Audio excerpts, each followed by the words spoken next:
Abra comigo, por gentileza, 2 Coríntios, 4º capítulo, do 7º ao 11. Mas temos esse tesouro em vasos de barro, para mostrar que esse poder que a tudo excede provém de Deus e não de nós. De todos os lados somos pressionados, mas não desanimados. Ficamos perplexos, mas não desesperados. Somos perseguidos, mas não abandonados. Abatidos, mas não destruídos. Trazemos sempre em nosso corpo o morrer de Jesus, para que a vida de Jesus também seja revelada em nosso corpo. Pois nós, que estamos vivos, somos sempre entregues à morte por amor a Jesus, para que a sua vida também se manifeste em nosso corpo mortal. Até aqui, louvado seja Deus pela sua palavra, e você diz: você já chegou ao limite?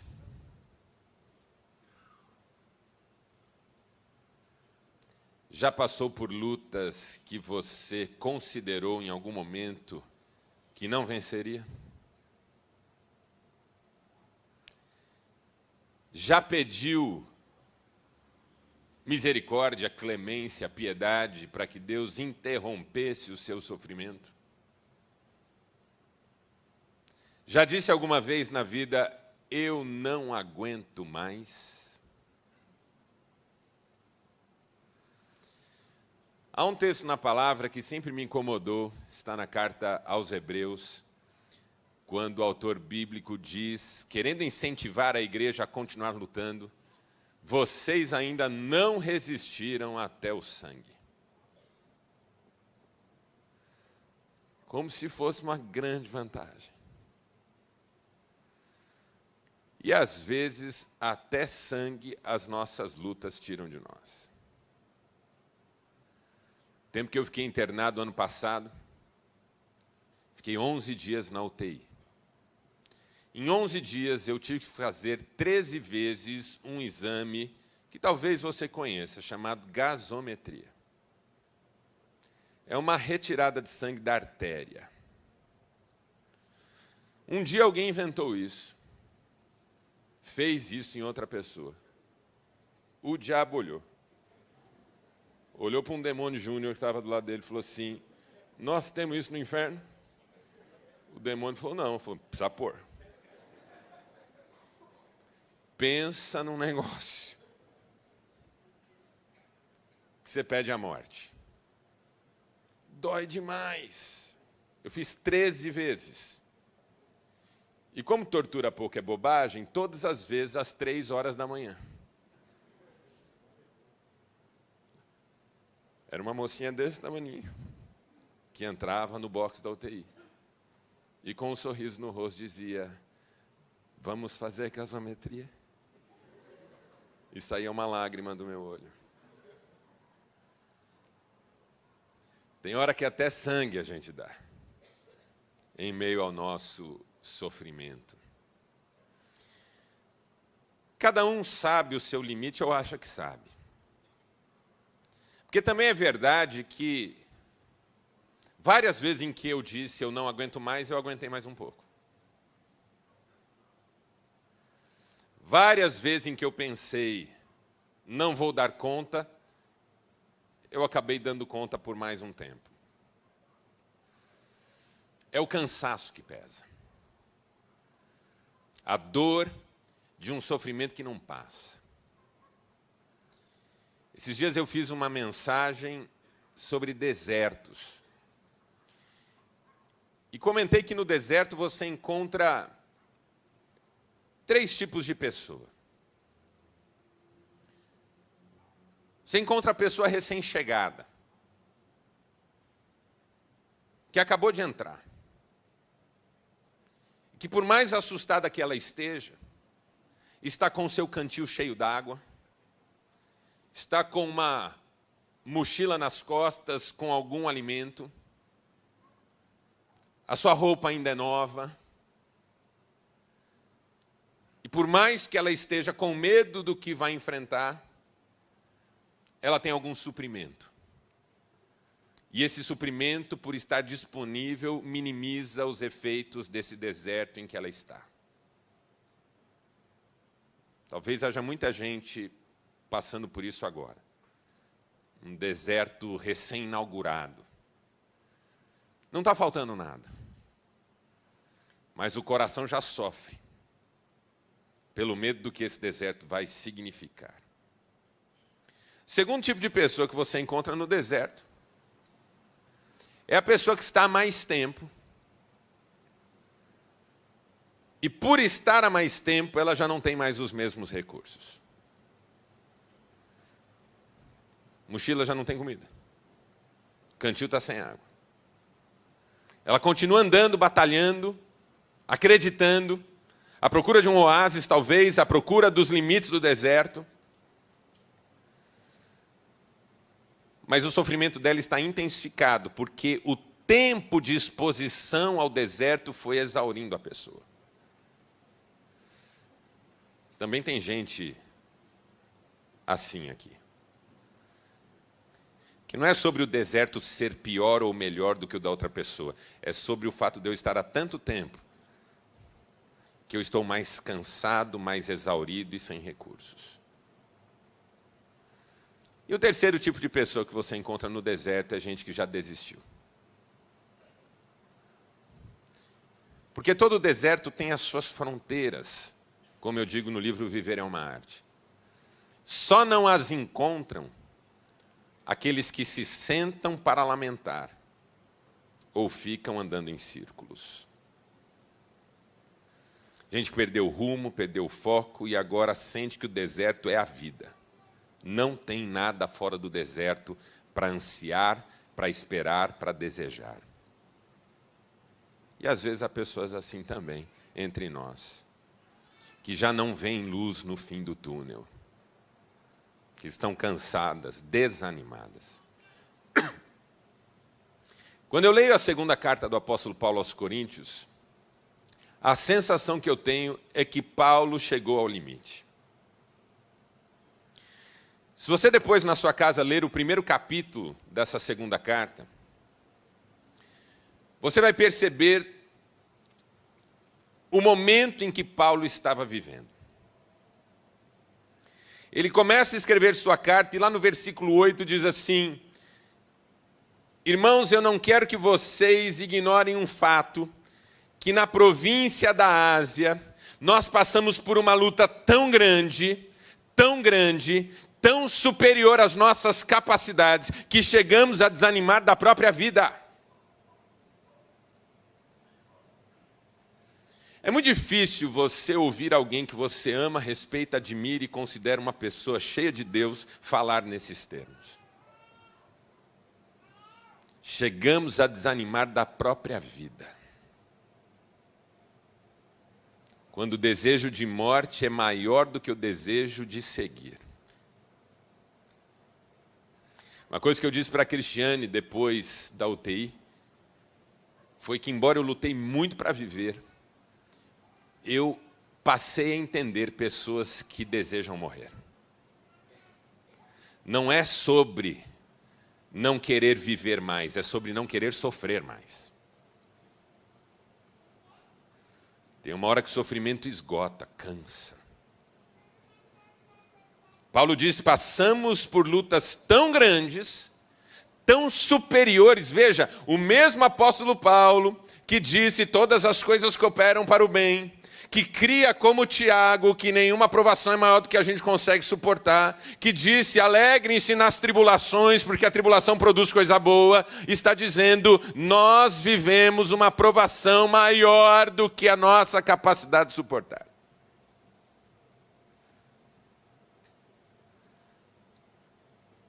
Porque tudo aquilo que eu não aguento é maior do que a minha capacidade de suportar. Ainda que eu aguente um pouco mais.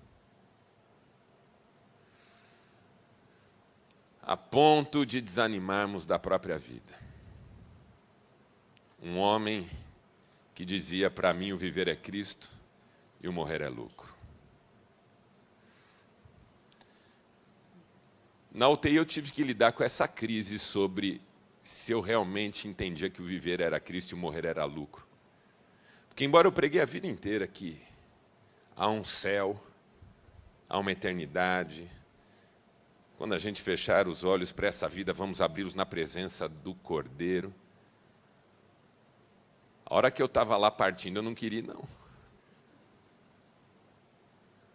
E falei isso para Deus, não quero ir não, Senhor. Tenho muito para viver. No pior dia, o dia que eu achei que eu estava morrendo de fato, eu fiz uma oração onde eu elencava razões para Deus pelas quais eu achava que Ele devia me deixar. Falei tudo.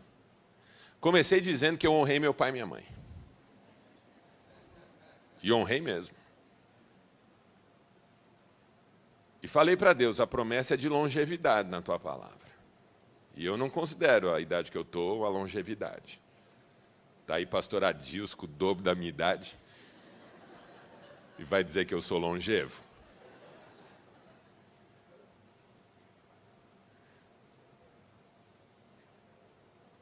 Falei sobre minha mulher, meus ministérios, pessoas que dependem deles.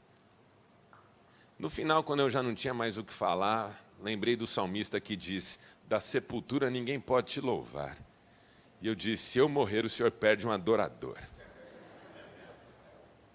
Uma chantagem emocional. Que colou no final das contas.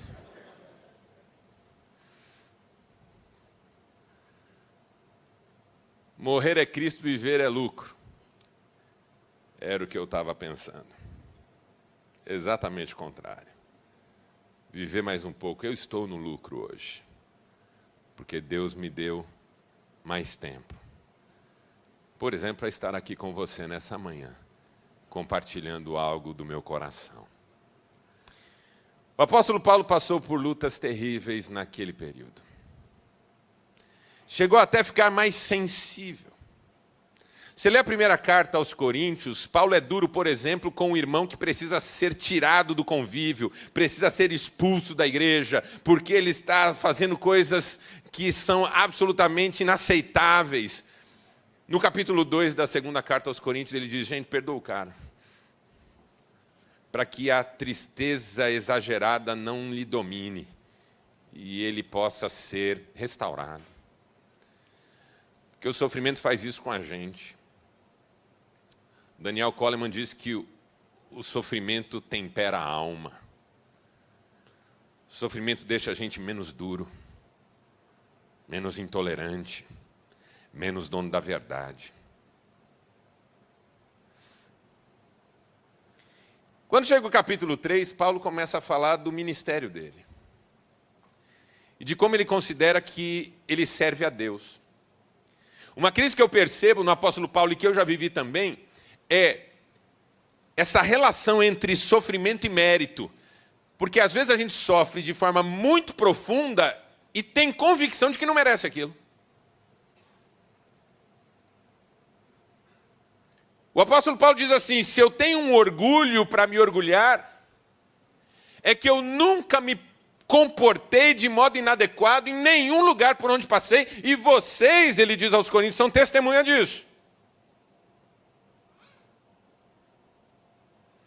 Então o que ele está tentando fazer, e que eu estou tentando fazer, e que você às vezes está tentando fazer, é entender alguma coisa. Por que que eu, fazendo tudo certo, servindo a Deus, amando a Deus, abençoando pessoas, não prejudico ninguém, não tomo nada de ninguém, não ofendo ninguém, tenho que passar por um sofrimento que eu olho ao meu redor, ninguém está passando, só eu.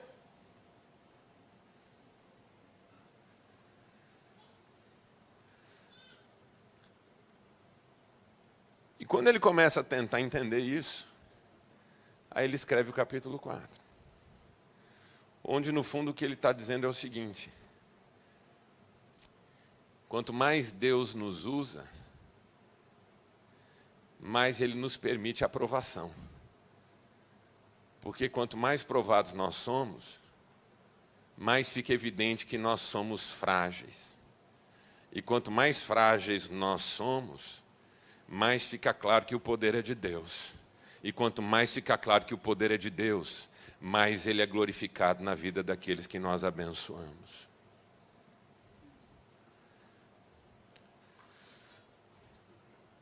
Então nós temos esse tesouro, Paulo diz, em vaso de barro, para que a glória seja do conteúdo e não do vaso. Quando você tem uma riqueza, você guarda ela em alguma coisa muito segura e muito forte. Quem tem cofre em casa? Qual que é o código? Fala aí. Só uma pessoa levantou a mão, e assim ainda. Você tem cofre em casa, o seu cofre é forte, resistente. E se você tem muito dinheiro, é um baita cofre. Eu tenho um cofrezinho em casa. Se eu bater na tampa dele assim, ele abre. Não tem nada lá dentro, então não tem problema. Você ainda tem cofre, Paulo Gessé?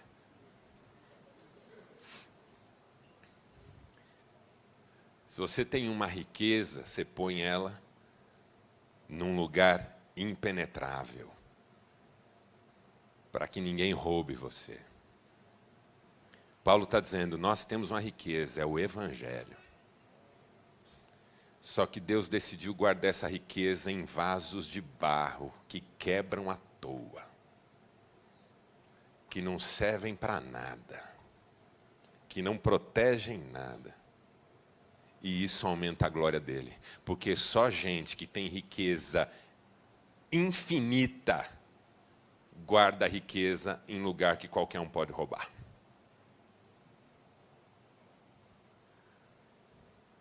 Deus tem uma riqueza infinita, Ele não se preocupa em usar os melhores recipientes. Qualquer recipiente está valendo. E quanto pior, melhor. Porque aí a glória é da riqueza e não do recipiente.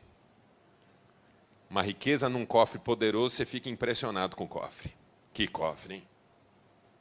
Olha, uma riqueza dessa tem que ficar num cofre desse, hein? Às vezes o cofre é tão caro quanto a riqueza que ele guarda. Agora, quando a riqueza está guardada num lugar qualquer, alguém diz assim, mas como é que guarda uma riqueza dessa num lugarzinho desse? E a glória é só da riqueza. Nós temos esse tesouro em vaso de barro, para que a glória seja de Deus e não nossa. Pode aplaudir, pode aplaudir.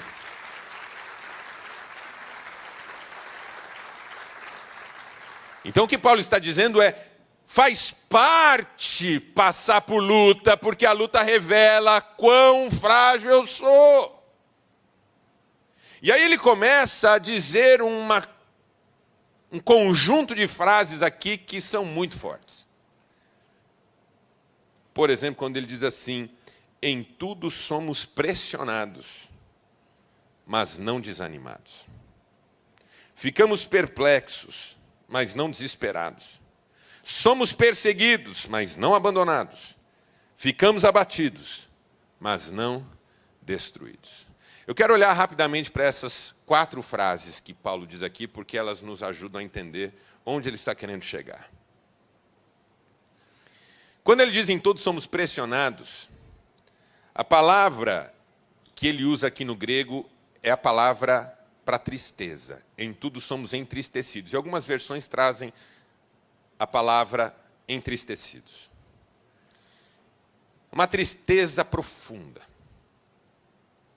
Uma tristeza de alma. Mas ele diz, em tudo somos entristecidos, mas não desanimados. A palavra desânimo aqui traz a ideia de pressão. A raiz da palavra é a palavra estreiteza, de alguma coisa que é tão estreita, tão apertada, que uma pessoa quase não consegue passar. Então a ideia aqui é, em tudo somos entristecidos, mas não somos apertados até o ponto em que não aguentamos. Depois ele diz, em tudo ficamos perplexos, mas não desesperados. A palavra perplexo aqui é de difícil tradução. Esse é o trecho que mais as Bíblias traduzem de forma diferente. Porque a raiz dessa palavra é uma raiz difícil. É uma raiz que indica sobras ou indigência. Aponta para alguém que vive de sobra do outro, como se fosse um mendigo. Então a ideia aqui de ficar perplexo, e algumas Bíblias traduzem como ansioso, é a ideia de alguém que está perdendo tudo. Que está ficando sem recursos materiais. E recurso material na cultura grega e também na cabeça de Paulo, não é só dinheiro, comida, mas é saúde, porque o corpo é da ordem do material. Então indica aquelas pessoas que estão sofrendo num nível que os recursos estão se esgotando, sejam eles materiais externos ou da saúde física.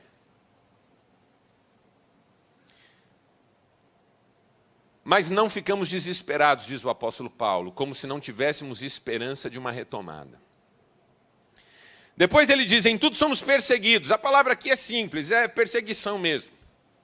Só que quando ele diz, mas não abandonados, a ideia aqui é que sempre haverá alguém que não desiste de nós. Por isso que uma tradução bem linda é da linguagem de hoje, que diz assim, em tudo somos perseguidos, mas nunca ficamos sem um amigo.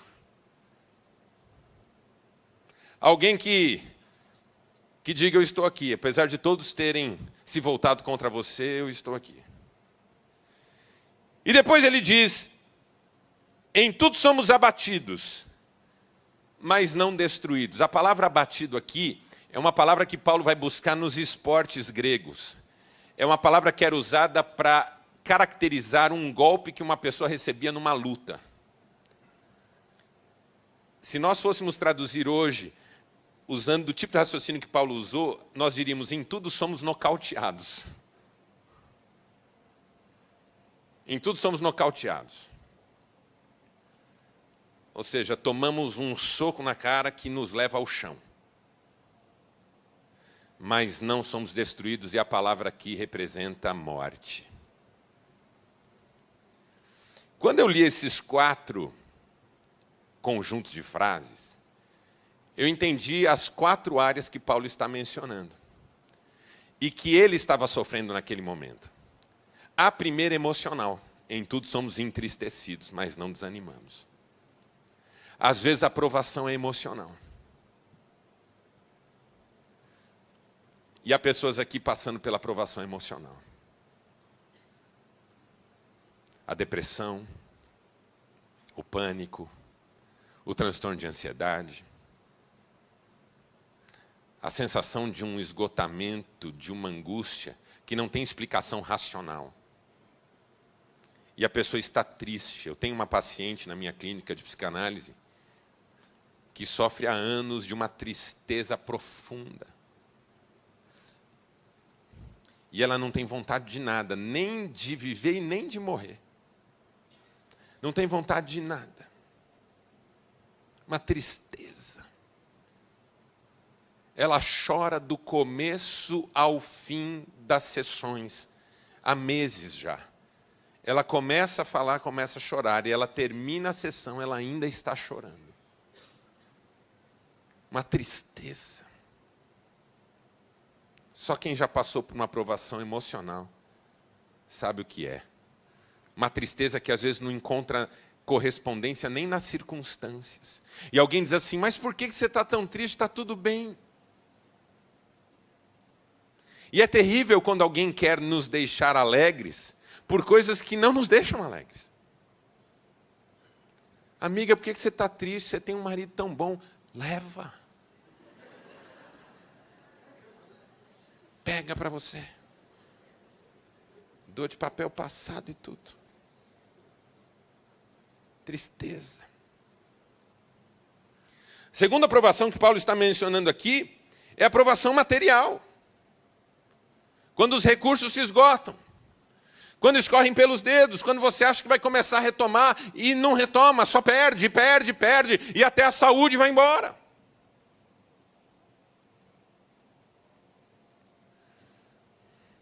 Esse negócio de você ver sua saúde indo embora é uma coisa terrível. Eu fiquei 11 dias na UTI, perdi 24 quilos. Recuperei todos. Fiz uma reserva a mais para uma eventualidade. Não conseguia andar. Depois de sair da UTI, eu não era capaz de andar. Precisava de ajuda diária de fisioterapeutas para conseguir dar alguns passos. Depois que passou tudo, eu comecei a ver mensagens que eu recebi nas redes sociais, nas redes da Cris. E aí encontrei um post que ela fez uma vez, eu até chorei quando li. Ela comemorando que naquele dia eu tinha dado 20 passos. Meu Deus. Comemorar 20 passos.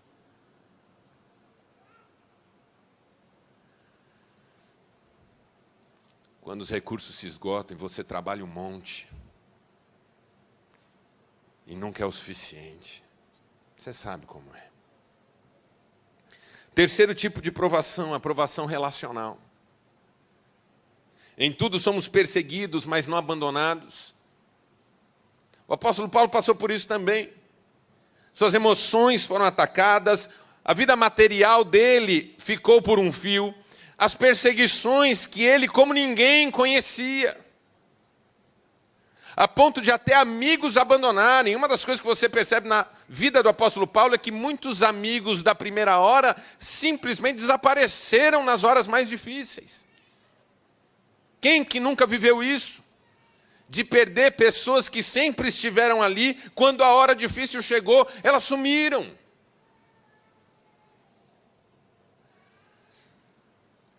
E, finalmente, a provação espiritual. Que é quando a morte ronda, a existência é colocada em xeque, e você se sente caído, sem condições de levantar, e parece que Deus abandonou. Paulo usa essas 4 provações para resumir todo tipo de luta que eu e você passamos. E no final das contas, ele quer dizer uma coisa. Talvez você esteja no limite.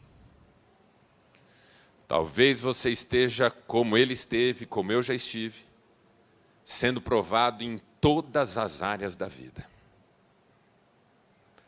Talvez você esteja por um fio. Mas essa luta não terá a última palavra na sua vida. É isso que Paulo quer que nós entendamos. É essa palavra que ele quer que nós abracemos nessa manhã. Que não importa o tipo de luta que estamos enfrentando, o quanto ela é grave, o quanto ela é difícil, o quanto ela é intensa. Não importa se ela é emocional, se ela é material, se ela é da ordem dos relacionamentos, ou se ela é até espiritual.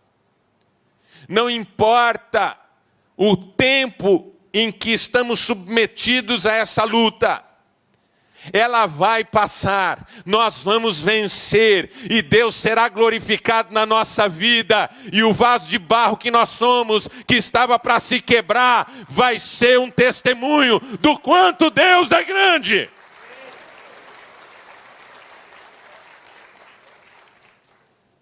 Então essa é uma palavra para você não desistir agora. Vai passar. Mas, Marcelo, já era para ter passado. Eu sei que você está cansado. Mas vai passar. E Deus será honrado na sua vida. Porque quanto mais você sente que é de barro, mais o tesouro que você carrega é revelado em glória.